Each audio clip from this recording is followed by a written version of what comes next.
Vou pedir que vocês abram no Evangelho de Lucas, no capítulo 5, a partir do verso de número 17 até o número 26.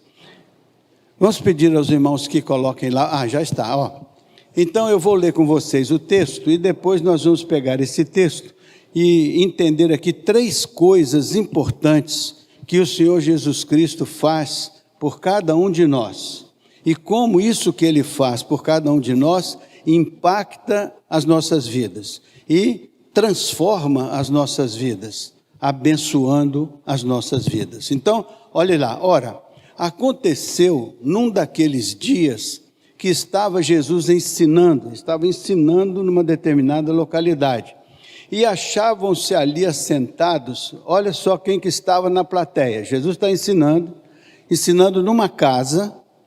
Numa ocasião, era um sábado, ele estava ali ensinando e estavam presentes lá, olha só, assentados ali, fariseus e mestres da lei, vindos de todas as aldeias da Galileia, da Judéia e de Jerusalém.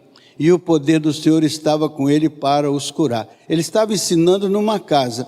Olha a plateia. Quem é que estava ali? Fariseus e mestres, vindo de onde? Vindos da Galileia,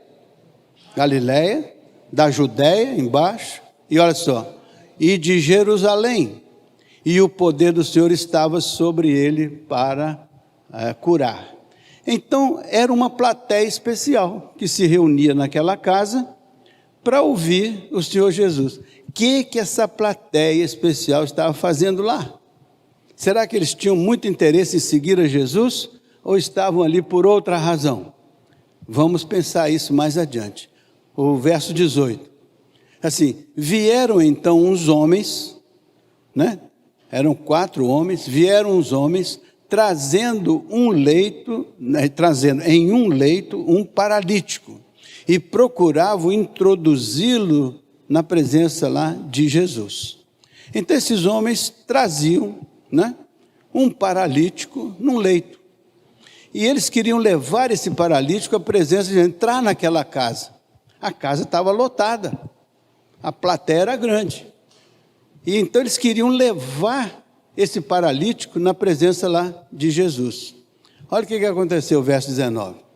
E não achando por onde introduzi-lo por causa da multidão, não tendo meio de levá-lo lá, eles então subiram no telhado, no eirado, e desceram o leito por entre os ladrilhos, para o meio de onde Jesus estava. Então o que eles fizeram? Eles não conseguiram ir pelos caminhos naturais, então eles procuraram um jeito de descer pelo eirado. Eirado significa uma casa quadrada, retangular, aquelas varetas assim com a cobertura. Eles abriram e desceram aquele homem até a presença de Jesus. Foi um fato inusitado, não foi? Todo mundo ali reunido, Jesus ensinando, e começa aquele movimento, e eles descem aquele homem na presença de Jesus. Olha o que aconteceu. Jesus podia ficar chateado com eles, né? Nós estamos atrapalhando aqui, o pessoal incomodado, mas olha como foi a reação de Jesus. Vejam só, verso 20. Vendo-lhes Jesus não viu o problema, não viu a dificuldade, não. Jesus viu uma coisa especial na vida daqueles homens. O que Jesus viu? A fé. É isso que Jesus quer ver na sua vida. Não é a maneira como você se veste, não é a maneira como você anda, não é a maneira como você malha na academia, não é nada disso. Isso pode fazer até parte da sua vida, mas Jesus está mais preocupado com aquilo que está no seu coração, na sua mente. Ele quer ver a sua motivação interior, o que leva você a agir da maneira que você age, o que leva você a fazer as coisas que você faz, o que leva você a viver a vida que você vive. Jesus olhou para aqueles homens, ele não viu nada antes de ver a fé daqueles homens. E quando ele vê a fé, ele age segundo a fé que ele vê nos nossos corações. Porque ele contempla a nossa fé. Até porque foi ele que nos deu a fé, o dom da fé. Então, se ele vê que estamos usando este dom, ele diz: está aí um servo bom e fiel. E ele contempla o uso deste dom que ele nos deu na nossa experiência pessoal. Então, vendo-lhes a fé, Jesus dirigiu-se ao paralítico. Então, vendo a fé, Jesus se dirigiu ao paralítico e disse ao paralítico: homem, estão perdoados os teus? O que aqueles homens queriam quando levaram aquele paralítico lá na presença de Jesus? Eles estavam pensando em perdão de pecados? Não. Eles estavam pensando que aquele homem era um homem doente, paralítico, e estavam compreendendo que Jesus podia realizar uma obra especial na vida dele. Então, o que eles fizeram? Eles levaram aquele homem à presença de Jesus. Quando Jesus olha para aquele paralítico, ele diz assim: homem, estão perdoados os teus pecados. Olha, essa frase de Jesus causou um problema para aqueles mestres e fariseus que tinham vindo de Jerusalém, que tinham vindo da Galileia, que tinham vindo da Judéia. Então, naquele momento que Jesus diz: perdoados estão os teus pecados, eles então reagem e eles ficam irados. E olha o que eles dizem, quer ver? Verso 21. E os escribas e fariseus arrazoavam, dizendo: quem é este que diz blasfêmias? Para eles, quando Jesus diz: perdoados estão os teus pecados, para eles era uma blasfêmia. Por quê? Porque, segundo eles, quem pode perdoar pecados senão Deus? Então eles estavam entendendo que Jesus não tinha autoridade de perdoar pecados, porque pecado só pode ser perdoado por Deus. Então eles pensavam: quem é esse que está blasfemando? Ele não pode perdoar pecados, porque só Deus pode perdoar pecados.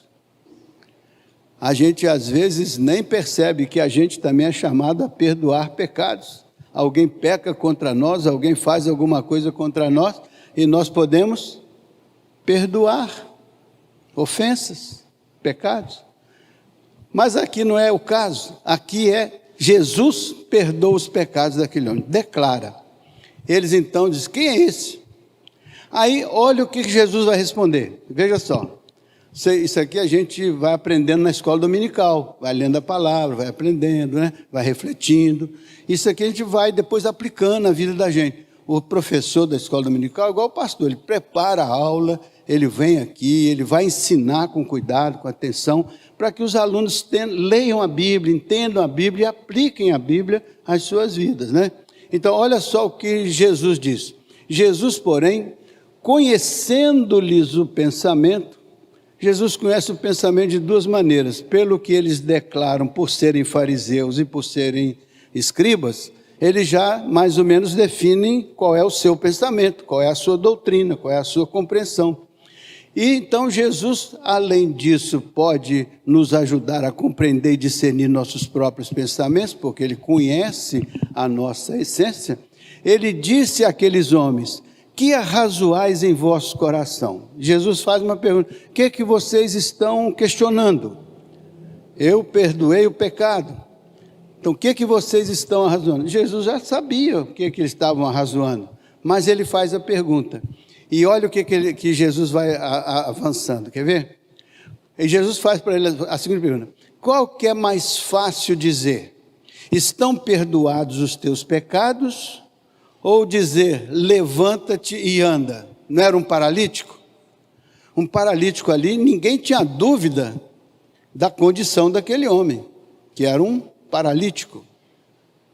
Então, quando Jesus diz: perdoados estão os teus pecados, não aparece nada visível, não acontece nada que pudesse ser auferido naquele momento, ou aferido naquele momento. Mas quando Jesus diz assim, o que é mais fácil dizer? Perdoados estão os teus pecados? Ou dizer a esse paralítico aqui, que não pode andar, que não tem condições, dizer a ele assim: levanta-te e anda. O que é mais fácil? Na cabeça deles, eles deviam pensar assim: mais fácil dizer: perdoados estão os teus pecados, porque aqui está uma situação impossível, um paralítico aqui. Aí Jesus vai dizer para eles a razão daquela situação. Olha só, verso 24. Verso 24. Assim, mas para que saibais que o Filho do Homem tem sobre a terra autoridade de perdoar pecados. Então Jesus, para que vocês saibam que o Filho do Homem tem autoridade para perdoar os pecados, eu vou fazer alguma coisa na frente de vocês que vai mostrar essa autoridade.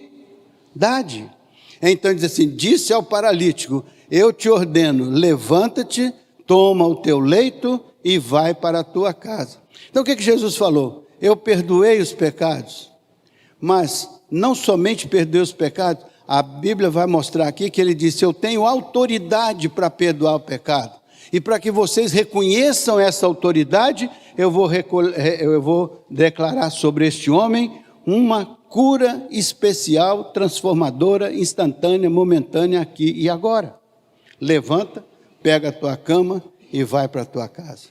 Aqueles homens que trouxeram Jesus, eles esperavam isso, mas Jesus colocou a coisa na ordem certa. Primeiro acerte sua vida com Deus, primeiro organize-se na fé, depois experimente os resultados da operação de Deus na sua vida. Foi isso que aconteceu, né? Então esse aí é o verso 24, dá mais um passo, 25. Imediatamente, olha, o que é mais fácil? Eu dizer, perdoados estão os teus pecados, ou dizer para um paralítico, levanta-te e anda? Aí, Jesus assim, imediatamente, quando ele disse àquele paralítico, levanta-te e anda, imediatamente se levantou diante deles, e tomando o leito em que permanecera deitado, voltou para casa fazendo o quê? Glorificando a Deus. Então aquele paralítico entendeu que aquilo que aconteceu na vida dele foi uma obra de Deus. Mas aqueles homens que estavam lá, formando aquela plateia, entenderam que o que Jesus tinha feito era uma blasfêmia. Mas Jesus disse, vocês estão equivocados a respeito do poder de Deus. Pela fé que eu vi na vida desses homens que trouxeram esse paralítico, ele está levantado da sua prostração. E ele volta para a sua casa, curado. E a Bíblia diz que ele voltou, glorificando a Deus, entendendo que aquilo era uma obra de Deus. E certamente muito agradecido por aqueles 4 amigos que o levaram e que fizeram todo aquele trajeto por cima do telhado, visando colocá-lo na presença de Jesus. Então, o verso 26, vai até o 25, 26, mais um. E todos ficaram atônitos e davam glórias a Deus, e possuídos de temor diziam, hoje vimos prodígios. Então o que Jesus fazia era muito além da religiosidade de um povo. Era algo que manifestava o poder de Deus na experiência das pessoas. E as pessoas eram tocadas por isso. Ele não fez nada com a multidão, fez com um paralítico. Mas como todos viram aquilo, todos ficaram impressionados com o poder de Jesus. Até aí está certo? O texto? É um texto claro, né? Então, 3 coisas importantes. Primeiro, Jesus recebeu aqueles homens que vieram com aquele paralítico e ele disse, perdoados estão os teus pecados. É a primeira coisa mais importante que Jesus faz na vida de cada um de nós e é a coisa mais importante que a gente deve almejar da parte de Deus. Tratar com Ele da nossa espiritualidade, tratar com Ele da nossa relação com Ele, tratar com Ele da nossa relação com o Pai. A Bíblia diz, Deus estava em Cristo, reconciliando consigo mesmo o mundo, e pôs em nós a palavra da reconciliação. Então, perdoados estão os teus pecados, significa reconciliada está a sua vida com Deus, porque a Bíblia diz que os nossos pecados fazem separação entre nós e o nosso Deus. A Bíblia diz que todos pecaram e destituídos estão da glória de Deus. Então o pecado é uma ruptura entre nós e o nosso bendito Criador, Deus nosso Salvador poderoso. Então quando ele diz, perdoados estão os teus pecados, quebrada está a barreira que te separa de mim. Quebrado está o conflito. Agora você não tem mais que ter a ideia de que a sua vida está separada da minha vida, porque eu perdoei os teus pecados. Diante de Deus, a sua vida está liberta da condenação de qualquer forma de pecado. Por isso que o apóstolo disse assim, justificados, pois, pela fé em Cristo Jesus, temos a comunhão e a paz de Deus. Então significa que agora nenhuma condenação há para os que estão em Cristo Jesus, porque receberam o perdão de Deus para a sua vida separada ou distanciada de Deus. Às vezes a gente pode ter até a ideia de que nossa vida está ligada a Deus pela nossa religião, mas não é a nossa religião que nos liga a Deus. É a relação nossa com Jesus, é o perdão de Jesus Cristo para os nossos pecados, que nos conduz a uma comunhão com o Senhor, porque Deus estava em Cristo reconciliando. Então o que nos faz identificados com o Senhor é essa reconciliação que vem como consequência do perdão dos nossos pecados, ou perdão da nossa rebeldia, perdão da nossa transgressão, perdão do nosso distanciamento. E depois vocês leem o Novo Testamento, pegam uma folha de papel e anota quantas vezes a Bíblia vai falar que nós estamos longe de Deus, perdidos no tempo e no espaço espiritual. Vai falar da forma como nós vivemos longe da graça de Deus e chama isso de pecado. Então Jesus diz, perdoados estão os teus pecados. Então, bem-aventurado, diz a Bíblia, é aquele cujo pecado é perdoado e cuja transgressão é superada. Bem-aventurado é aquele cujo pecado é perdoado. Então veja a bênção de Jesus para aquele homem paralítico. Antes de qualquer coisa, perdoados estão, ou seja, restaurada está a tua comunhão com Deus. Antes de qualquer situação na sua paralisia, é melhor resolver a sua relação de identidade com o Pai, relação de identidade com o Senhor. Perdoados estão os teus pecados. Então este é o primeiro benefício que você tem quando Jesus entra na sua vida e diz, perdoados estão os teus pecados. Já sentiu o perdão do Senhor para o pecado do seu distanciamento dele? O pecado da sua rebeldia ou da sua pecaminosidade, da sua carnalidade, ou seja lá do que for que te leva para mais longe da comunhão e da intimidade com Deus. Ao privilégio, perdoados estão os teus. Mas eu nunca senti isso na minha vida, nunca experimentei isso, então hoje é o dia. Faça uma oração, Senhor, quero apresentar minha vida diante do Senhor. Quero pedir que o Senhor me perdoe pelo fato de eu ter vivido longe do Senhor e não ter compartilhado a minha vida com o Senhor e não ter percebido a bendita presença do Espírito Santo na minha vida. Por que isso é importante? Porque a Bíblia diz, o Espírito de Deus comunica com o nosso espírito que nós somos filhos de Deus. Então não sou eu que digo que eu sou filho de Deus. Não sou eu que digo, todo mundo é filho de Deus. Todo mundo é criação de Deus. Mas a filiação é uma decisão. A filiação é uma escolha. A filiação é uma atitude. Eu quero unir-me ao meu Pai Celestial.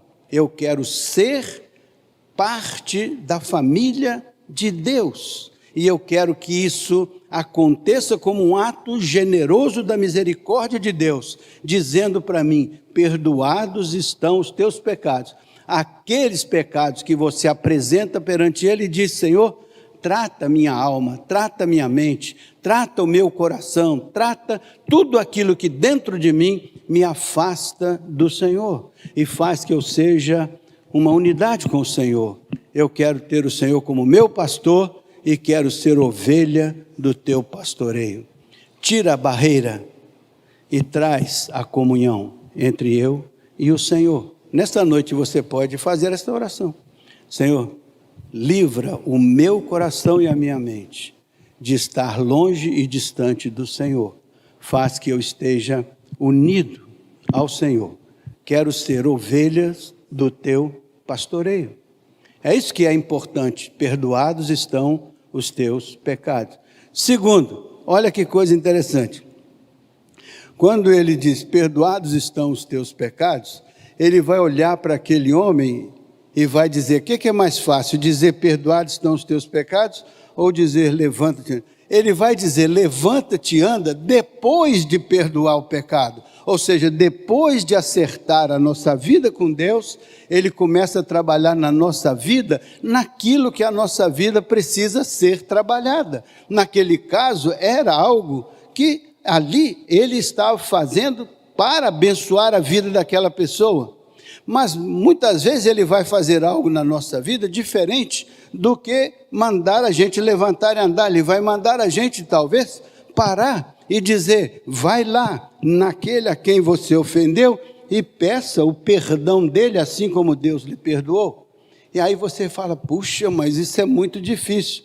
Ali, qual que é mais fácil? Você fazer isso pelo perdão de Deus? Ou eu dizer que depois de você fazer isso, você vai se levantar e andar poderosamente? Tem coisas que nós vamos fazer porque Deus vai nos mandar fazer, o Senhor Jesus que vai nos mandar fazer, e depois disso nós vamos nos levantar e andar e glorificar o nome dEle. Mas é preciso que nós tragamos à presença do Senhor aquilo que nós queremos colocar no altar dEle, como aqueles 4 homens fizeram. O que você quer apresentar ao Senhor como uma dificuldade, uma limitação, uma luta, alguma coisa que você quer que o Senhor remova da sua vida, que Ele limpe da sua vida, que Ele tire da sua vida, que Ele faça uma cirurgia espiritual. O que você precisa, o que você quer? Aproxime-se do Senhor e ouça essa primeira fase. Perdoados estão os teus pecados. Perdoada está a tua consciência de comunhão e de identidade. E aí Ele começa a trabalhar com você. E quando você se dá conta, aquilo que te magoava ou maltratava, vai sendo tratado pelo Senhor de alguma forma. Eu não sei como Ele vai fazer com você. Eu sei o que Ele fez com aquele homem, porque está escrito na palavra. Agora, o que Ele vai fazer com você vai estar escrito nas tábuas do seu coração. Vai estar escrito na sua história. Vai estar escrito no seu testemunho. Portanto, um dia você chegará aqui e você dirá, um dia eu ouvi do Senhor, perdoados estão os teus pecados. E eu apresentei para Ele uma luta tremenda, e hoje eu posso chegar aqui e dizer, o Senhor me libertou, e Ele me disse, levanta-te e anda e vai para a tua casa. Mas vai transformado, mas vai modificado. E a obra de Deus começa num momento, com a palavra de Jesus a seu respeito, e ela se projeta por toda a eternidade. Faz sentido isso? Então, este é um momento de você apresentar ao Senhor também a sua vida, a sua história, pedindo a Ele que olhe para você com o olhar da compaixão e da misericórdia, do amor e do perdão. Interessante que agora vem um terceiro momento. Quando aquele moço estava ali, ele estava ali porque alguém se interessou por ele. Alguém dedicou tempo e atenção a ele. Alguém se uniu para juntar um grupo de amigos e falar, vamos levar esta pessoa à presença de Jesus. Porque nós achamos que se essa pessoa estiver na presença de Jesus, algo especial vai acontecer na vida dessa pessoa. Esses 4 representam essa igreja, representa a nossa comunhão aqui, que pegamos pessoas e as levamos à presença de Jesus e com oração colocamos ela lá no altar e pedimos, Senhor, tem misericórdia, tem compaixão, abençoa. Por isso que nós fazemos as nossas orações intercessórias, porque nós acreditamos que a oração pode transformar situações, porque nós estamos conectando a vida daquela pessoa à vida de Deus. Nós estamos conectando Deus com a vida daquela pessoa pela qual nós oramos. E nós precisamos, ao fazer isso, ter certeza que nossos pecados estão perdoados e que o Senhor está usando a nossa vida para abençoar outras vidas. Uma igreja, então, é aquela comunidade que sente que é instrumento de Deus, para que Deus, através dela, possa abençoar pessoas. Você vai, pela fé, fazer esta obra, você vai pela fé fazer a escola dominical, pela fé construir uma classe, pela fé trazer visitantes, pela fé levar pessoas que estão sofrendo a presença de Deus, e Deus vai agir, e aqui vai acontecer grandes testemunhos. Vai acontecer, porque a nossa fé nos mostra isso, a palavra diz isso. Nós acreditamos que Deus pode operar na vida de uma pessoa, sim ou não? Acreditamos que Deus pode transformar uma vida? Se nós acreditamos isso, devemos trabalhar por isso.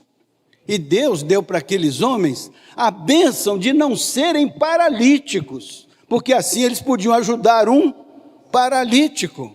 Então você dê graças a Deus, porque não é um paralítico, porque você pode ajudar uma pessoa. Você pode ser uma bênção nas mãos de Deus. Você pode fazer diferença na vida de alguém. Porque você, espiritual, crente, saudável, aqui está para ser um instrumento de Deus na vida das pessoas. Porque Deus já usou alguém para ser instrumento na sua vida, na minha vida, na nossa vida. Deus já nos abençoou para que nós fôssemos uma bênção. Esse é o efeito Abraão. Deus falou: Abraão, eu vou te abençoar. Você vai prosperar. E na sua vida, todas as nações da terra serão abençoadas.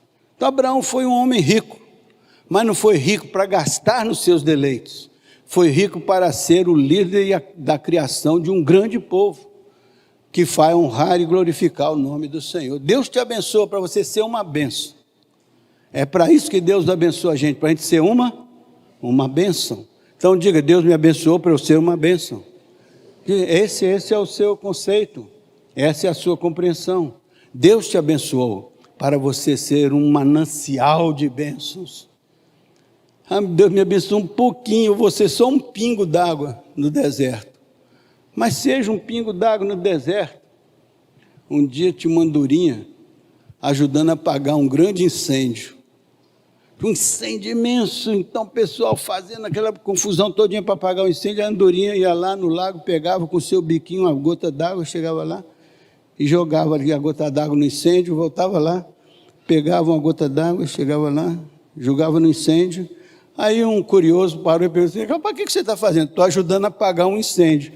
Aí falou assim: mas rapaz, essa gotinha de nada não vai fazer a menor diferença. Ela disse: pode não fazer para você, mas eu estou fazendo a minha parte. Eu estou fazendo o que eu posso fazer. Deus não espera de você nada além do que você pode fazer, mas também Ele não espera nada aquém do que você pode fazer. Porque Ele te chamou, te capacitou, te abençoou para você usufruir as bênçãos dEle e ser uma bênção para as outras pessoas. Faz sentido isso? Aqueles 4 homens ficaram na história, não sei nem o nome deles, mas eles ficaram na história por uma razão: eles se uniram para abençoar um paralítico. Agora pense na alegria deles, quando esse paralítico volta para casa, glorificando a Deus. Pense na alegria deles: rapaz, olha só o que nós conseguimos. Aquilo que parecia impossível aos olhos humanos, nós, pela graça de Deus, conseguimos. E aí está o nosso amigo, andando, trabalhando, lutando, vencendo, porque nós fizemos diferença na vida dos nossos amigos. É assim que é a palavra. E a igreja existe para isso. É para que a gente se prepare, para que a gente louve, para aperfeiçoar a nossa adoração, nossa espiritualidade, para a gente sentir pela fé que a obra de Deus é verdadeira e poderosa, e a gente fazer a parte da gente, e de repente a gente se surpreende com Deus multiplicando as bênçãos, e aquilo que muitas vezes parecia impossível e difícil, acontece, e a gente vai falar que foi Deus que realizou. Foi o Senhor Jesus que estava presente na história. Sabe uma coisa para encerrar? A coisa mais importante é que Jesus, presta atenção, que Jesus seja o fato novo na sua vida. Quando Jesus é o fato novo de Deus na vida da gente, as coisas começam a acontecer diferentemente. Porque Jesus é aquele que pode dizer: perdoados estão os teus pecados, resolve a sua espiritualidade, resolve a sua eternidade, resolve o seu destino. E Ele pode dizer: levanta-te, toma a tua cama, vai para a tua casa.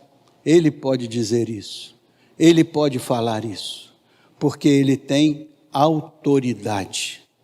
Ele é o Filho do Deus Altíssimo e foi constituído pelo Senhor para que promovesse a reconciliação dos homens com Deus. Faz sentido? Faz? Então, vale um amém?